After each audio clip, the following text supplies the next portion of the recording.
O Gazeta Entrevista já está de volta. Daqui a pouco eu converso com a defensora pública, doutora Rivana Ricarte. Ela é defensora pública aqui no Acre e agora também ocupando um cargo importante, que vai ser defensora pública da Corte Interamericana de Direitos Humanos, ou seja, os casos que chegarem até a Corte, ela vai atuar como defensora pública e é um privilégio, porque são pouquíssimos os defensores públicos que têm essa oportunidade. Daqui a pouco a gente vai falar disso. Olha, deixa eu abraçar aqui o pessoal da Copserge. Um abraço aí para todos os cooperados, a direção da Copserge, parceiro nosso aqui, com trabalho, união, respeito aos cooperados. A Copserge se tornou a maior cooperativa de trabalhadores do Acre, valorizando o esforço de cada um, com divisão de lucros, capacitação, assistência social, atividades educativas, de lazer. São 16 anos garantindo renda e uma vida digna para milhares de famílias. Copserge, há 16 anos, onde o cooperado vale ouro. Um abraço aí a todos, obrigado pela audiência. Muito bem, doutora Rivana Ricarte, por favor, a senhora pode vir para cá. Boa noite, tudo bem? Seja bem-vinda. Prazer, obrigada. Então, doutora Rivana, para começar, gostaria que a senhora explicasse um pouco sobre a Corte Interamericana, porque é um órgão diferenciado, né, que tem algumas especificidades com relação a questões internacionais, violação de direitos humanos, enfim, como é que funciona?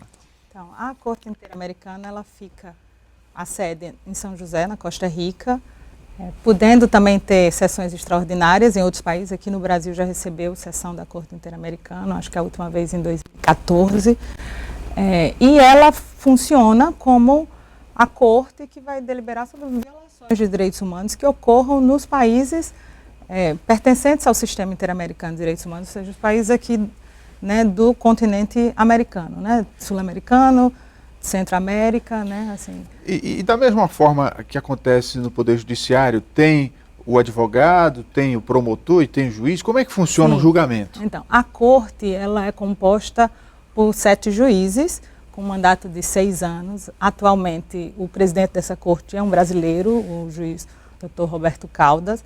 Em outro período, a gente já teve brasileiro também como presidente da Corte.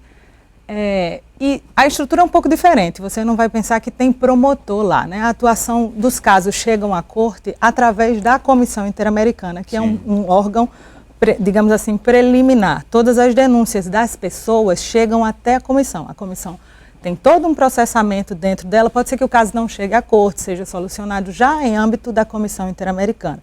Mas se não é solucionado, a comissão pode, então, apresentar à Corte o que ele chama de informe dele final para a Corte com o caso, né? Mas, por exemplo, então o caso passa a tramitar lá. Alguém que tenha sido julgado no Brasil por algum motivo e teve uma sentença condenatória e acha que essa sentença foi injusta, quer dizer, recorre à Corte.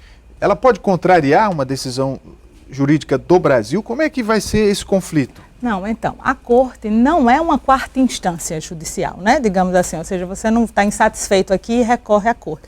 É preciso que seja demonstrada alguma violação ao Pacto de São José da Costa Rica. Sim, basicamente, então, com base unicamente nesse pacto. Pode acontecer de nem ter processado até o final, por exemplo, um processo aqui, digamos, chegou até o STF para ir para a Corte. É preciso que tenha esgotado as instâncias aqui. Mas esgotar as instâncias, muitas vezes pode acontecer de um caso que não tenha nem saído da delegacia, por exemplo, e chegue até a Corte. Porque significa que não houve, pelo Estado brasileiro, a prestação jurisdicional daquilo. Vamos supor que na delegacia não se consegue investigar, alguma coisa assim. Mas né? Se o país não for signatário do pacto? Aí o caso não pode ir contra o país, né? Assim, há limitações temporais, materiais, né? Assim, como a gente diz, regras de competência, como existe com qualquer órgão julgador, né? Então, há o respeito a algumas regras de competência, entre elas, existe, sem dúvida alguma, essa competência em razão do país nisso. E como se deu a escolha da senhora para ser defensora lá na Corte? Então, foi uma grata surpresa, né, nisso, assim, essa escolha em agosto, né, agora a seleção em junho, né, e agosto a nomeação efetiva.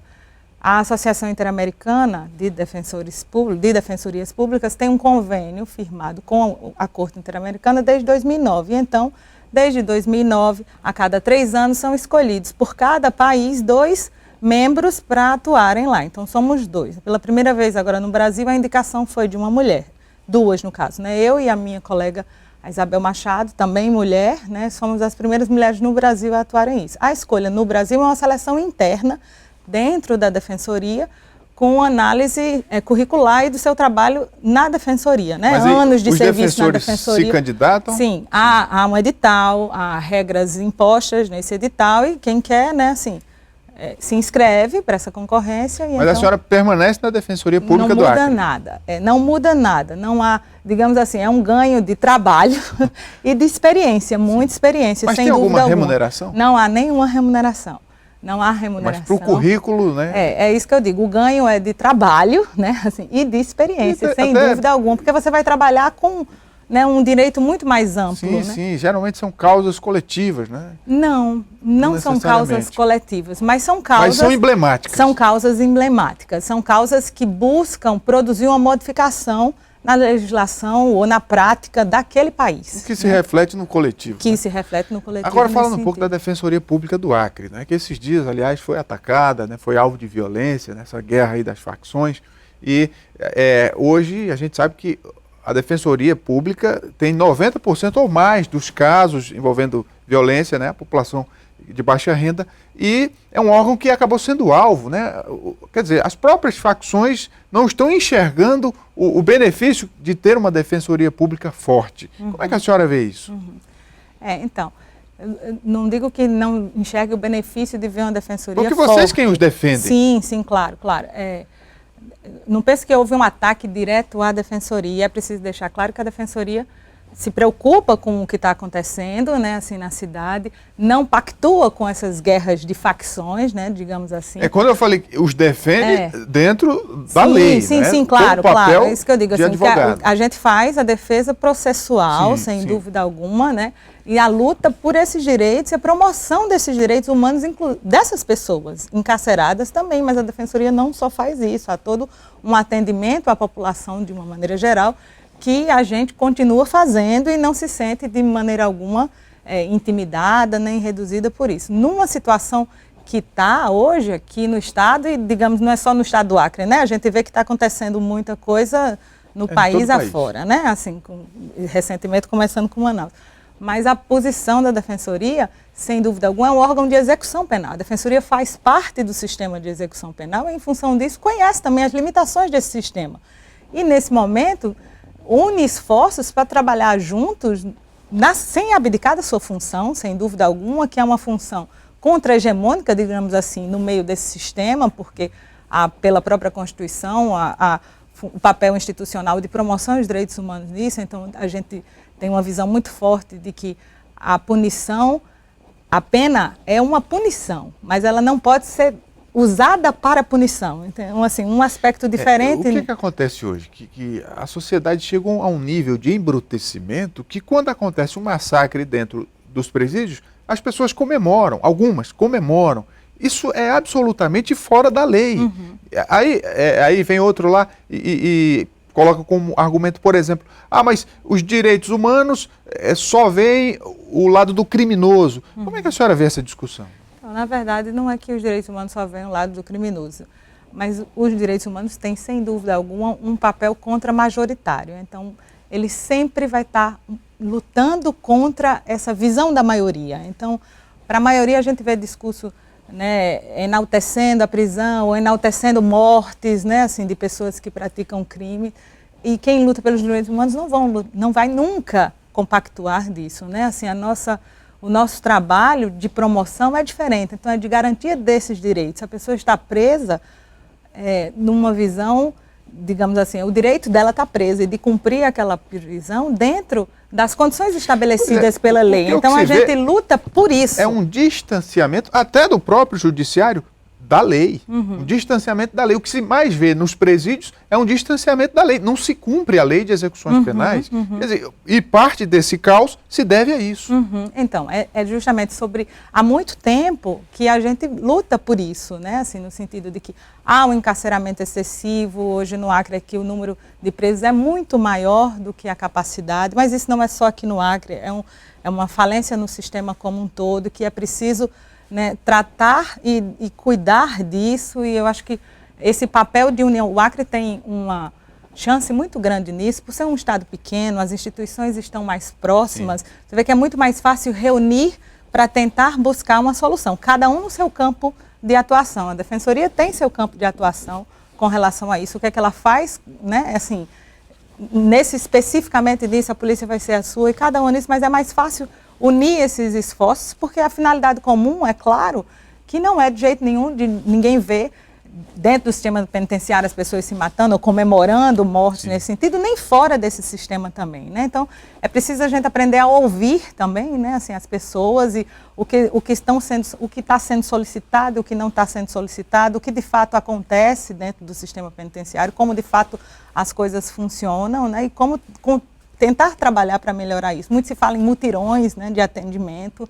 É claro que isso é sempre uma atuação emergencial, mas há projetos da Defensoria em âmbito nacional, como Defensoria no Cárcere, ou seja, a atuação presente e efetiva da Defensoria dentro do sistema penitenciário. Para isso a gente busca um espaço dentro do sistema para que esse atendimento seja mais efetivo lá dentro. Há um programa também, Defensoria Sem Fronteiras, em que, de um modo geral, os defensores de todo o país se reúnem para cuidar de uma situação carcerária de um determinado estado para produzir resultados efetivos. Não é que vá um simples atendimento e pedido de progressão, não que isso não seja importante, mas de olhar de uma maneira holística o problema do sistema. Uma das maiores falhas que eu vejo no não cumprimento da lei é o direito do preso trabalhar, Sim. que lhe é negado de forma absurda. Sim. Né? Não, há uns gargalos grandes quando você pensa também na saída desse preso, né? Ou seja, no egresso, no tratamento desse egresso. Aliás, também não tem emprego, né?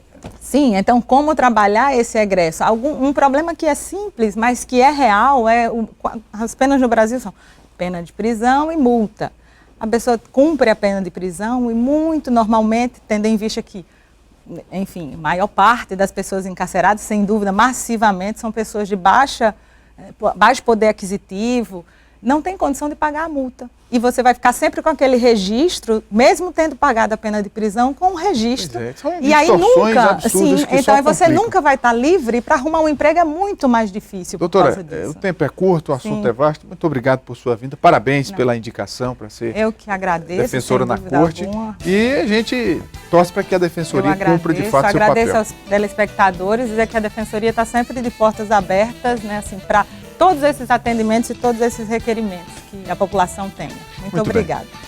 Vamos fazer um intervalo, o Gazeta de Entrevista volta daqui a pouco, não saia daí.